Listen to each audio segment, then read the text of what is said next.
Bismillahirrahmanirrahim. Assalamualaikum warahmatullahi wabarakatuh. Perkenalkan, nama saya Rahel Dwi Maharani dengan nomor Stanbook 225790111 dari Program Studi Perdagangan Internasional. Pada video kali ini saya akan memenuhi tugas ketiga tarifikasi perdagangan internasional. Baik, adapun materi pertama yang akan saya bawakan yaitu memahami tujuan kebijakan tarifikasi dalam analisis efektivitas perlindungan industri dalam negeri di Indonesia. Nah, pendekatan berikut ini dapat digunakan, di mana yang pertama ada pemahaman dasar tarifikasi, di mana kebijakan tarifikasi adalah pengenaan tarif impor pada barang-barang tertentu untuk membatasi jumlah barang impor yang masuk ke suatu negara. Tujuannya itu adalah yang pertama untuk melindungi industri dalam negeri, di mana dalam meningkatkan daya saing industri lokal dengan membatasi produk impor yang lebih murah. Kedua, meningkatkan pendapatan negara. Nah, tarif impor juga berfungsi sebagai sumber pendapatan bagi negara. Yang ketiga, mendorong pertumbuhan ekonomi lokal. Nah, melalui proteksi terhadap industri dalam negeri, diharapkan terjadi peningkatan investasi dan kesempatan kerja. Selanjutnya, analisis efektivitas perlindungan. Poin pertama yaitu kinerja industri dalam negeri, di mana kita dapat mengetahui apakah industri lokal menunjukkan peningkatan produksi, ekspansi, dan peningkatan lapangan kerja setelah tarif diberlakukan. Yang kedua, harga dan ketersediaan barang lokal. Ketiga, dampak terhadap konsumen. Keempat, pengaruh terhadap perdagangan internasional. Selanjutnya, studi kasusnya yaitu melakukan beberapa sektor industri yang dilindungi dengan kebijakan tarifikasi, misalnya industri otomotif atau tekstil di Indonesia yang pernah mendapatkan proteksi melalui tarif impor. Dapat dilihat bagaimana pertumbuhannya dari waktu ke Indonesia, waktu setelah tarif itu diterapkan. Kemudian yang terakhir yaitu pemantauan dinamika ekonomi global. Nah, analisis juga perlu mempertimbangkan dinamika perdagangan internasional, termasuk perubahan kebijakan di negara lain yang bisa mempengaruhi efektivitas kebijakan tarifikasi di Indonesia. Nah, perubahan tren perdagangan bebas dan perjanjian perdagangan internasional juga menjadi sektor yang perlu dipertimbangkan. Selanjutnya, materi kedua, saya mengambil beberapa periode, di mana yang periode pertama yaitu pasca kemerdekaan pada tahun 1945 sampai 1960-an. Nah, setelah merdeka, Indonesia menerapkan kebijakan ekonomi yang berorientasi pada proteksionisme. Tarif impor yang tinggi dikenakan untuk melindungi industri dalam negeri yang masih berkembang, terutama di sektor pertanian dan manufaktur dasar. Nah, dampak ekonominya itu kebijakan tarif tinggi pada periode ini bertujuan untuk melindungi industri lokal, tetapi industri yang dilindungi belum mampu bersaing secara internasional. Kemudian yang kedua yaitu di era baru, Orde Baru pada tahun 1960-an sampai 1990-an, di mana pada Orde ini khususnya pada 1970-an hingga 1980-an, kebijakan tarif mulai sedikit lebih longgar, tetapi tetap didominasi oleh pendekatan proteksionisme. Pemerintah memperkuat industri domestik melalui kebijakan substitusi impor yang mengutamakan penggantian barang impor dengan produk dalam negeri.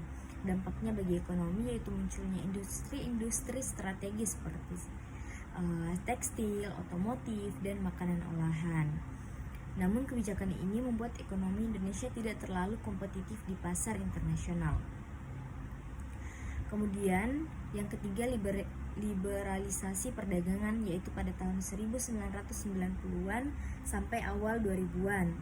Nah, pada 1990-an Indonesia berkomitmen untuk menurunkan tarif sebagai bagian dari keterlibatannya dalam forum internasional seperti ASEAN Free Trade Area atau AFTA dan World Trade Organization atau WTO. Nah, dalam kerangka AFTA, tarif intra ASEAN diturunkan hingga mendekati nol untuk banyak produk.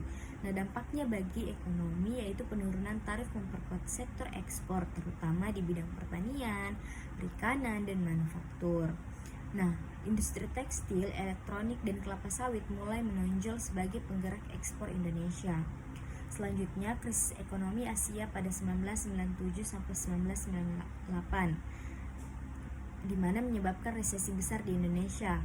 Pemerintah pada saat itu terpaksa menerima bantuan dari IMF yang memerlukan reformasi ekonomi lebih lanjut, termasuk penghapusan berbagai tarif dan hambatan perdagangan. Dampaknya bagi ekonomi yaitu kebijakan ini membantu memulihkan ekonomi dengan memperluas ekspor dan meningkatkan efisiensi industri. Namun di sisi lain, banyak industri lokal yang tidak kompetitif harus menghadapi persaingan ketat dengan produk impor yang menyebabkan beberapa sektor mengalami kesulitan. Dan yang terakhir yaitu era globalisasi dan free trade agreements, yaitu pada tahun 2000-an hingga sekarang, di mana pada sejak awal 2000-an Indonesia semakin terlibat dalam berbagai perjanjian perdagangan bebas yaitu FTA dengan negara-negara di luar ASEAN, termasuk perjanjian dengan Jepang, Cina, Uni Eropa.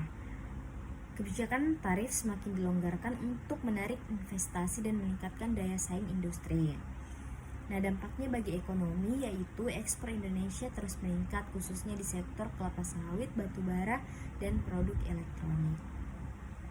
Kemudian materi selanjutnya yaitu negara yang saya angkat yaitu negara Indonesia, Malaysia, dan Singapura, di mana proteksi industri dan liberalisasi terbatas di Indonesia.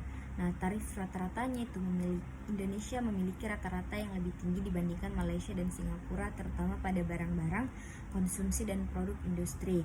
Nah, kebijakan tarif Indonesia masih bersifat proteksionis untuk melindungi industri dalam negeri yang belum sepenuhnya kompetitif, terutama di sektor-sektor seperti pertanian, tekstil, dan manufaktur. Nah, sedangkan di Malaysia yaitu pendekatan moderat terhadap tarif dan FTA. Nah, tarif impor Malaysia lebih rendah dibandingkan Indonesia, dengan sebagian besar produk non pertanian dikenakan tarif yang rendah atau nol. Malaysia telah menerapkan pendekatan yang lebih moderat yang menyeimbangkan perlindungan bagi industri dengan partisipasi aktif dalam perdagangan global. Kemudian selanjutnya Singapura, di mana kebijakan bebas tarif dan hubungan perdagangan, di mana tarif rata-rata Singapura memiliki kebijakan tarif bebas dan hampir semua produk kecuali beberapa barang spesifik seperti alkohol, tembakau, dan kendaraan bermotor. Nah, Singapura lebih berfokus pada hubungan perdagangan global dengan akses terbuka untuk barang dan jasa di seluruh dunia. Kemudian materi selanjutnya, nah, di mana kebijakan tarifikasi dapat digunakan sebagai alat negosiasi yang efektif dalam perundingan perdagangan internasional dengan memberikan kekuasaan kepada pemerintah untuk mengancam dan menerapkan tarif pada barang-barang tertentu dari mitra dagang.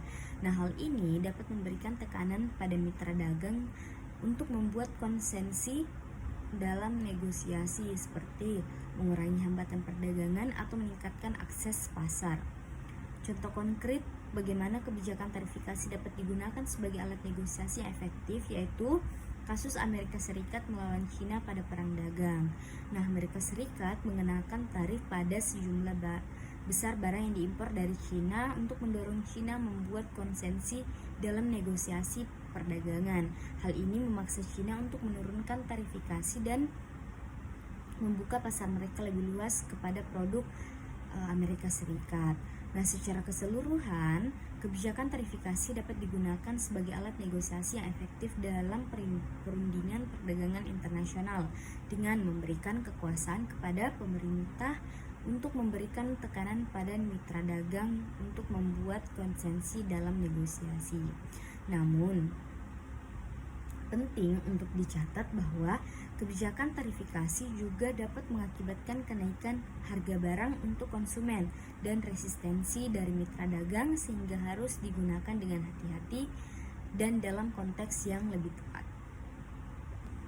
Kemudian materi terakhir yaitu rekomendasi perbaikan kebijakan tarif di Indonesia dilakukan beberapa hal, dengan yang pertama yaitu kebijakan tarif fleksibel, di mana adopsi tarif yang lebih fleksibel agar dapat disesuaikan dengan kondisi pasar dan kebutuhan perlindungan industri.